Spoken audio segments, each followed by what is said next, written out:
जय श्री राम। जय हनुमान जी महाराज।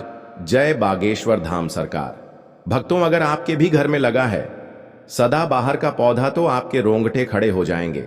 सदाबहार फूल के कुछ ऐसे डरावने रहस्य हैं जो कोई आपको नहीं बताएगा। यह पौधा हर कोई अपने घर में लगाता है, लेकिन इसके फायदे और नुकसान के बारे में कोई नहीं जानता है। यदि आपने भी लगा रखा है घर में सदाबहार का पौधा या गलती से घर में उग आया है तो तुरंत करें। यह काम नहीं तो बहुत पछताओगे। भक्तों, सदाबहार के पौधे में होती है यह एक चीज आज ही जान लो। गलती से अगर आपने भगवान को चढ़ा दिया है तो जरूर देखें। भक्तों, सबसे पहले तो वीडियो को लाइक कर दें, और अगर इस चैनल पर नए हैं तो 10 शास्त्र भक्ति चैनल को सब्सक्राइब अवश्य कर लें। भक्तों, आज की वीडियो बहुत ही सुंदर है। दोस्तों, आपको बता दें, जितने भी धनवान व्यक्ति है, जितने भी पैसे वाले लोग हैं, उन सभी के घर घर में आपको यह पौधा 100% मिलेगा।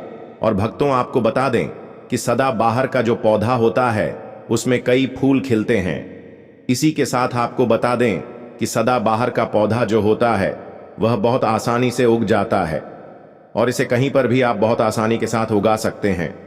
भक्तों, आपको बता दें, सबसे बड़ी बात कि यह जो सदाबहार के रंग बिरंगे फूल है ना, यह आपकी किस्मत को बदल देंगे, आपकी किस्मत को रातों रात चमका देंगे। जी हां भक्तों, तो जिस तरह से यह रंग बिरंगे फूल होते हैं और जैसे यह रंग बिरंगे कलर के होते हैं, उसी तरह से यह आपकी जिंदगी में भी रंग बिरंगे रंग भर देंगे।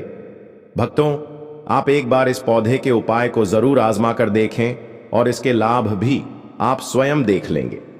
अगर आप भी अपने जीवन में बहुत मेहनत करते हैं, बहुत प्रयास कर रहे हैं जिंदगी में सफल होने का, मगर सफल नहीं हो पा रहे हैं और बार बार आपको असफलता का मुंह देखना पड़ रहा है, आप बार बार निराश हो रहे हैं, तब तो आपको यह उपाय जरूर ही कर लेना चाहिए। भक्तों, अगर कोई व्यक्ति कोई अपना व्यापार शुरू करता है, कोई नया बिजनेस शुरू करता है, कोई काम शुरू करता है, और अगर उसमें नुकसान होने लगे और उसका वह व्यापार न चले तो व्यक्ति बहुत परेशान हो जाता है और वह सोचने लगता है कि अब इस व्यापार को मैं बंद ही कर देता हूं।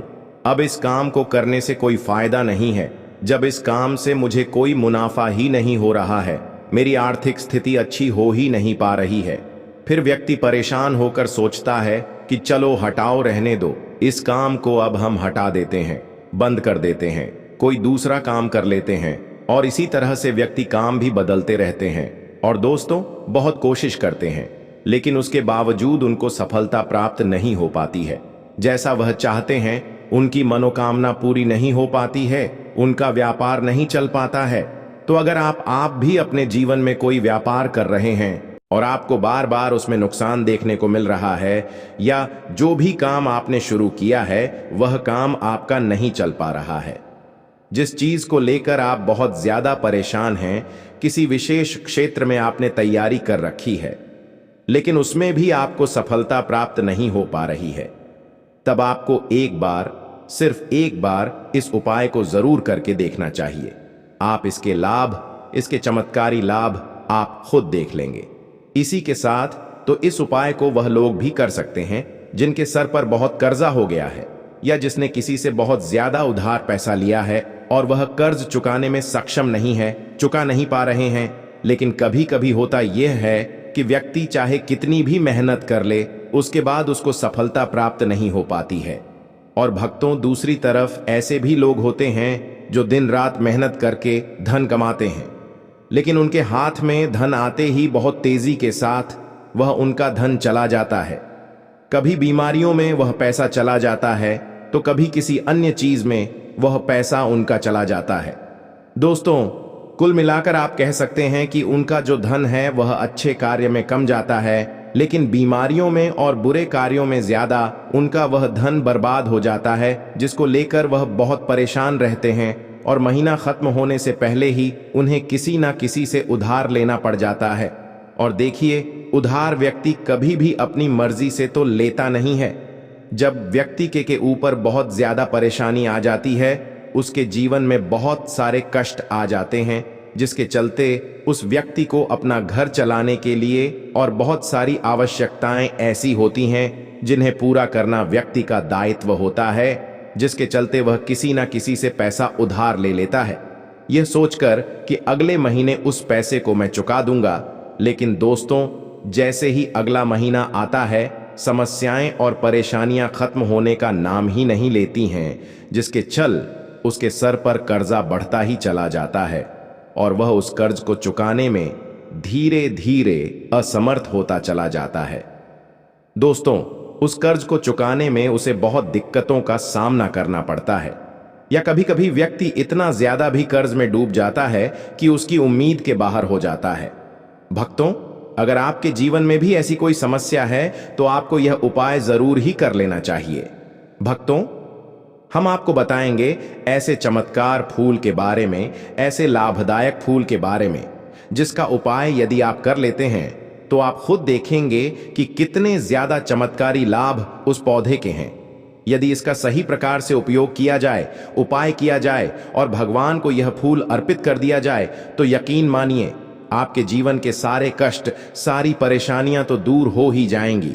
साथ ही साथ जो भी आपकी मनोकामना है वह बहुत जल्दी पूरी हो जाएगी। इसी के साथ भक्तों, आपके जीवन में अगर धन से जुड़ी समस्याएं बन चुकी हैं, आपके जीवन में धन आना बंद हो गया है, अगर आप चाहते हैं कि आपके जीवन में, आपके घर में धन की वर्षा होने लगे, तो आपको कुछ भी नहीं करना है, सिर्फ इस पौधे को अपने घर में लेकर आना है। और जब आप इसको अपने घर में लेकर आएंगे, अपने घर में लगाएंगे, तो यह खुद ही धन को खींचकर आपके घर में ले आएगा। भक्तों, इस उपाय को करने के बाद जब भी आप जो काम करेंगे उसमें आपको सफलता प्राप्त होगी। और इस उपाय को करने के बाद यदि आप मिट्टी भी बेचने जाएंगे तो उससे भी आपको कई गुना लाभ प्राप्त होगा। तो आज की वीडियो में हम आपको 3 से 4 उपाय ऐसे बताएंगे जो सदाबहार फूल के ही उपाय हैं, और जिन उपायों को यदि आप कर लेते हैं तो आपको कई गुना लाभ मिल जाएगा।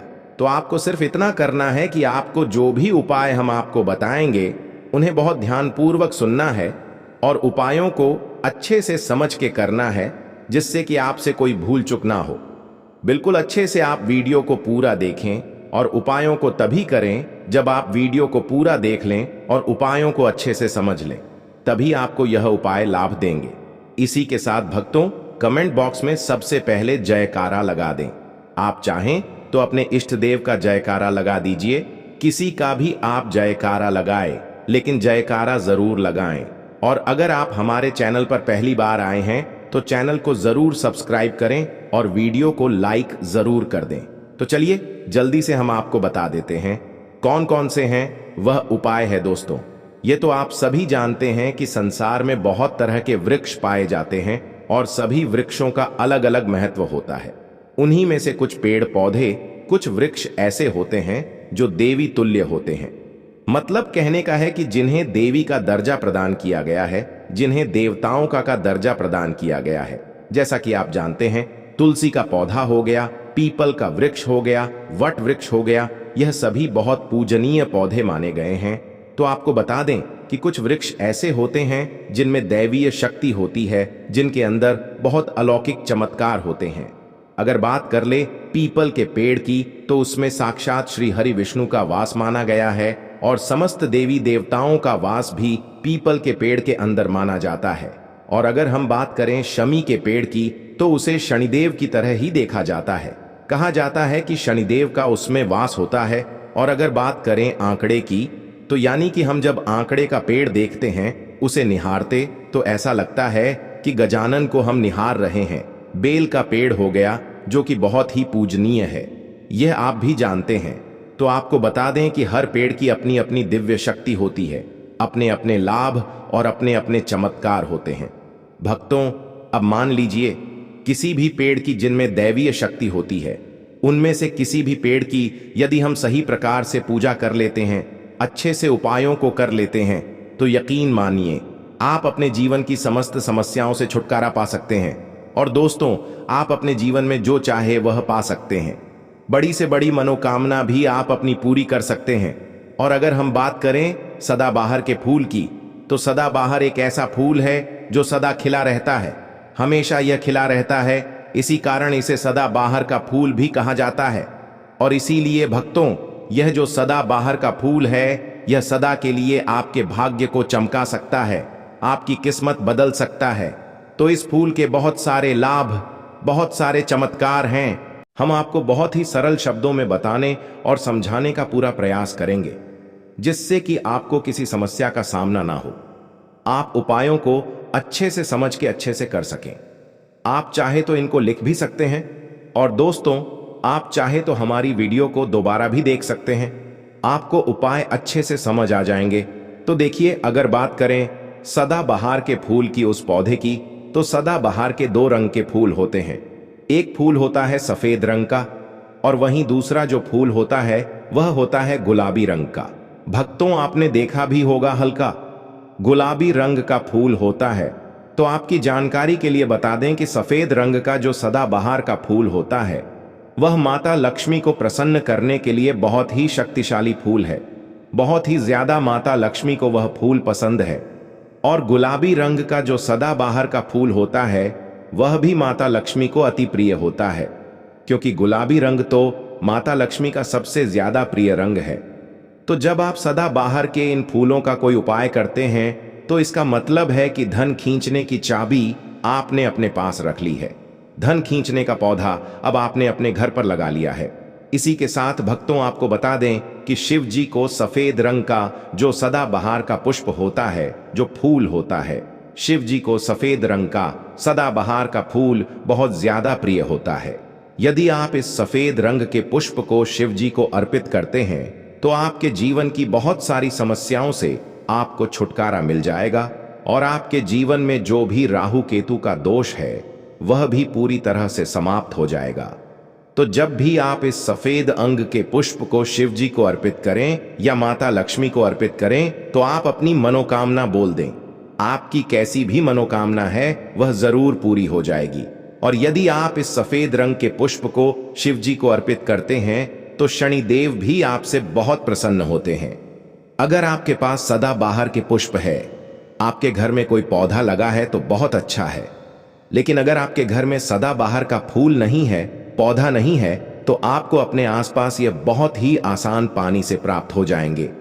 वहां से भी आप इन फूलों को ले सकते हैं। तो चलिए, सबसे पहला उपाय हम आपको बता देते हैं कि आपको सफेद रंग के सदाबहार के पुष्प लेने हैं। और किस दिन इस उपाय को करना है? आपको यह उपाय करना है शुक्रवार के दिन। तो भक्तों, आपको सफेद रंग के पुष्प तोड़कर लाना है और उनसे ही आपको उपाय करना है। तो उपाय आप कैसे करेंगे, इस चीज को भी आप अच्छे से समझ लीजिए। तो देखिए, आपको सूर्यास्त होने से पहले पहले फूलों को तोड़कर लाना है। तो आपको कितने फूल तोड़कर लाने हैं?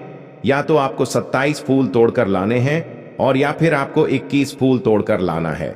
अगर आप 27 फूल तोड़ते हैं तो उसका उपाय अलग है, और यदि आप 21 फूल तोड़कर लेकर आते हैं तो उसका उपाय अलग है। लेकिन हम आपको बताएंगे, तो इसीलिए वीडियो में अच्छे से बने रहे और उपायों को अच्छे से समझिए। तो अगर आप 27 फूल तोड़कर लाए हैं सफेद रंग के, यदि आप तोड़कर लेकर आए हैं, जब आप 27 फूल सफेद रंग के सदाबहार के तोड़कर ले आएंगे, उसके बाद आपको अपने घर के मंदिर के पास आना है और आपको लेना है एक दिया और लंबी बाती का आपको एक दीपक जलाना है। उसके बाद आपको एक लाल रंग का छोटा सा कपड़ा लेना है और लाल कपड़ा वहां मंदिर में आपको बिछा देना है। अब आपको मौली के धागे से लपेटकर इन फूलों की माला बना लेनी है। तो आपने जो 27 फूलों की माला बनाई है, उस माला को आपको माता लक्ष्मी को अर्पित करना है, उनको पहनाना है। लेकिन जब आप ये माला पहनाए, उससे पहले आपको लक्ष्मी माँ के किसी भी मंत्र का जाप करना है।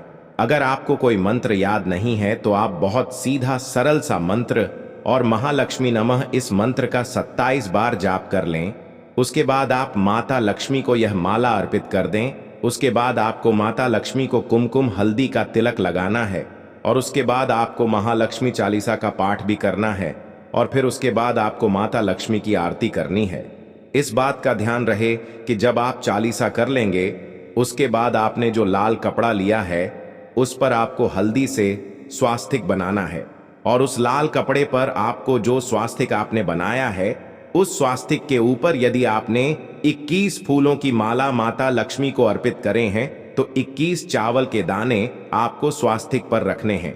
और अगर 27 फूलों की माला आपने माता लक्ष्मी को अर्पित की है तो 27 ही चावल के दाने आपको स्वास्तिक पर रखने हैं। लेकिन ध्यान रहे कि चावल बिल्कुल भी टूटा फूटा खंडित नहीं होना चाहिए। और जब आप चावल स्वास्तिक पर डालेंगे तब भी आपको महालक्ष्मी नमः का जाप भी करना है। इसके साथ ही साथ आप जो माला आपने माता लक्ष्मी को अर्पित की थी वही माला आपको इस स्वास्तिक के ऊपर रख देनी है। अब इसके बाद आपको माता लक्ष्मी के मंदिर से सिंदूर लेकर आना है और आप चाहे तो घर का सिंदूर भी रख सकते हैं। अब आपने जो माला रखी है उस लाल कपड़े पर, उस माला पर आपको वह सिंदूर छिड़क देना है। अब इसके बाद आपको उस लाल कपड़े की पोटली बना देनी है और इसके बाद भक्तों आपको उस पोटली को उसी दिन यानी शुक्रवार के दिन रात्रि के समय में उस पोटली को रख देना है अपने धन रखने वाले स्थान पर, अपनी तिजोरी में। दोस्तों आपको बता दें, यह उपाय आपको रात्रि के समय करीब 8 बजे के आसपास आपको करना है। वैसे तो आप सूर्यास्त के बाद कभी भी इस उपाय को कर सकते, मगर आप 8 बजे के आसपास कर सकते हैं तो बहुत ही उत्तम रहेगा। अगर आप 21 फूलों की माला का उपाय यह कर रहे हैं तो आपको यह उपाय लगातार 5 शुक्रवार को करना है। मतलब एक शुक्रवार कर लिया, फिर उसके बाद दूसरे शुक्रवार कर लिया, तीसरे कर लिया, चौथे कर लिया। आपको लगातार इस उपाय को करना है। और यदि आप 27 फूलों वाला उपाय कर रहे हैं तो आपको लगातार 4 शुक्रवार करना है। तो देखिए, उपाय चाहे आप 4 शुक्रवार कर रहे हैं या 5 शुक्रवार कर रहे हैं, आप इस बात का ध्यान रखें कि आपको अलग अलग पोटली नहीं बनानी है। आपने जो सबसे पहली पोटली बनाई है उसी पोटली को आपको लेना है माला।